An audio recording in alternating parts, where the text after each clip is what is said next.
ನಮಗೆ ಸಮಾಧಾನ ತಂದಿಲ್ಲ. 1 ಸೀಟಿಂದ 9 ಸೀಟ್ ಬಂದಿರ್ಬೋದು. ನಾವು ಕನಿಷ್ಠ 15 ಸೀಟಾರು ನಾವು ನಿರೀಕ್ಷೆಯನ್ನು ನಾವು ಮಾಡಿದ್ದೆವು. ಇದ್ರ ಬಗ್ಗೆ ನಾವು ಮತದಾರ ತೀರ್ಪನ್ನು ಒಪ್ಕೊಂಡಿದ್ದೇವೆ. ಮತದಾರ ಏನು ತೀರ್ಪು ಕೊಟ್ಟಿದ್ದಾನೋ ಬೇಕಾದಷ್ಟು ಇರ್ಬೋದು, ಆದರೆ ಹೊಸ ಮುಖಗಳಿಗೆ ಅವಕಾಶ ಮಾಡಿಕೊಟ್ಟು ಹೆಣ್ಮಕ್ಳಿಗೆ 6 ಜನ ಹೆಣ್ಮಕ್ಳಿಗೆ ಅವಕಾಶ ಮಾಡಿಕೊಟ್ಟು ಅದರಲ್ಲಿ 2 ಗೆದ್ದಿದ್ದಾರೆ. ಸೊ ಇಡೀ ರಾಜ್ಯದಲ್ಲಿ ಒಗ್ಗಟ್ಟಿನ ಎಲೆಕ್ಷನ್ ಮಾಡಿದ್ದೇವೆ. ಭಾಳ ಏನು ಬರಲಿಕ್ಕೆ ಸಾಧ್ಯನೇ ಇಲ್ಲ. 2 ಸೀಟು 3 ಸೀಟು ಅಂತಿದ್ರು, ಮೀಡಿಯಾನೇ 2 ಸೀಟು 3 ಸೀಟು ಅಂತ ತೋರಿಸ್ತಾ ಇದ್ರು. ಆದರೆ ಅದೆಲ್ಲ ತಳ್ಕಪಳ್ಕಾಗಿ ಕೊನೆಗೆ 9 ಸೀಟ್ ಬಂದಿದೆ. 9 ಸೀಟ್ ಬಂದರೂ ಕೂಡ ನನಗೆ ಸಮಾಧಾನ ತಂದಿಲ್ಲ. ಇರೋ ವಿಚಾರ ಹೇಳ್ತೀನಿ ನಾನು. We met have improved. ಇನ್ನು ನಮಗೆ 5-6 ಸೀಟ್ ಗೆಲ್ಲಲಿಕ್ಕೆ ನಮ್ಗೆ ಅವಕಾಶ ಇತ್ತು.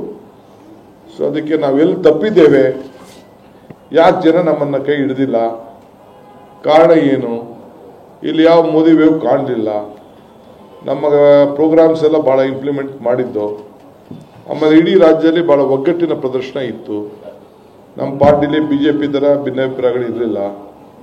ಎಷ್ಟೋ ಜನ ಅವರು ಸಿಟ್ಟಿಂಗ್ ಕ್ಯಾಂಡಿಡೇಟ್ಸ್ಗೆ ಅವರು ಟಿಕೆಟ್ ಕೊಟ್ಟಿಲ್ಲ, ಎಲ್ಲ ನ್ಯೂಸ್ ಪೇಸ್ ಹಾಕಿದ್ರು. ಸೊ ಭಾಳ ಅಲ್ಲಿ ಗೊಂದಲ ಇತ್ತು. ಆದರೂ ಒಂದು ಮೋದಿಯವರ ನಾಯಕತ್ವನೋ ಏನೋ ಒಟ್ಟೊಳಗೆ ಅವರು ಒಂದು ಬಂದಿದೆ. ಸೊ ನಾವು ಅದನ್ನು ಎಲ್ಲಿ ನಾವು ಎಡವಿದ್ದೇವೆ, ಏನು ಮಾಡಬೇಕು, ಮುಂದಕ್ಕೆ ಯಾವ ರೀತಿ ಅದನ್ನು ಸರಿ ಮಾಡಿಕೊಳ್ಬೇಕು ಅಂತೇಳಿ ಒಂದು ಸತ್ಯ ಶೋಧನಾ ಸಮಿತಿ ಕೂಡ ಆ ವಿಭಾಗಗಳಿಗೆ ಹೋಗಿ 4 ಡಿವಿಷನಲ್ಲೂ ಕೂಡ ಕಲ್ಯಾಣ ಕರ್ನಾಟಕದಲ್ಲಿ ನಾವು ಸಂಪೂರ್ಣವಾಗಿ ನಾವು ಗೆದ್ದಿದ್ದೇವೆ.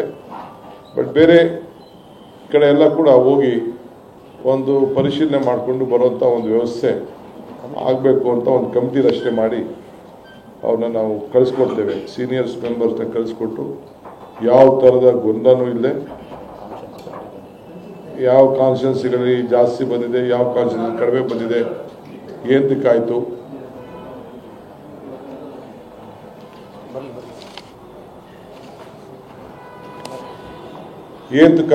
ಅಂಥೇಳಿ ಚರ್ಚೆ ಮಾಡಲಿಕ್ಕೆ ಒಂದು ಸಮಿತಿ ಒಂದು ರಿಪೋರ್ಟನ್ನು ರೆಡಿ ಮಾಡಲಿಕ್ಕೆ. ಯಾಕೆಂದರೆ ಈ ಮಧ್ಯದಲ್ಲಿ ನಮ್ಮ AICC ಕೂಡ ಎಲ್ಲ ರಾಜ್ಯಗಳಲ್ಲೂ ಕೂಡ ಒಂದು ಟೀಮನ್ನು ರಚನೆ ಮಾಡಿದ್ದಾರೆ.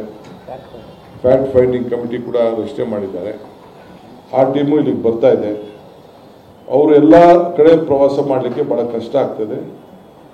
ಆದ್ದರಿಂದ ನಾವೆಲ್ಲ ಅದನ್ನು ಆತ್ಮಲೋಕ ಮಾಡಲಿಕ್ಕೆ ಫ್ಯಾಕ್ಟ್ ಫೈಂಡಿಂಗ್ ಕಮಿಟಿನ ಮುಂದೆ ಪ್ರೆಸೆಂಟ್ ಮಾಡಲಿಕ್ಕೆ ಅವರು ಇಡೀ ರಾಜ್ಯನ ಪ್ರವಾಸ ಮಾಡೋಕ್ಕೆ ಕಷ್ಟ ಆಗ್ಬೋದು. ಸೊ ಅದಕ್ಕೆ ಒಂದು ಟೀಮನ್ನು ನಾವು ಕಳಿಸ್ಲಿಕ್ಕೆ 4 ಟೀಮ್ ಮಾಡಿ ನಾವು ಕಳಿಸ್ಕೊಡ್ತಾ ಇದ್ದೇವೆ. ಸೊ ಆಮೇಲೆ ಡಿವಿಷನ್ಸ್ ಲೆವೆಲಲ್ಲಿ ಮೀಟಿಂಗ್ ಕೂಡ 4 ಮೀಟಿಂಗ್ ಮಾಡಲಿಕ್ಕೆ ನಾನು CM ಇಬ್ಬರು ಕೂಡ ಅದನ್ನು ಪ್ರತ್ಯೇಕವಾದಂಥ ಒಂದು ಸಭೆ ಮಾಡಲಿಕ್ಕೆ ಒಂದು ತೀರ್ಮಾನವನ್ನು ಮಾಡಿದ್ದೇವೆ.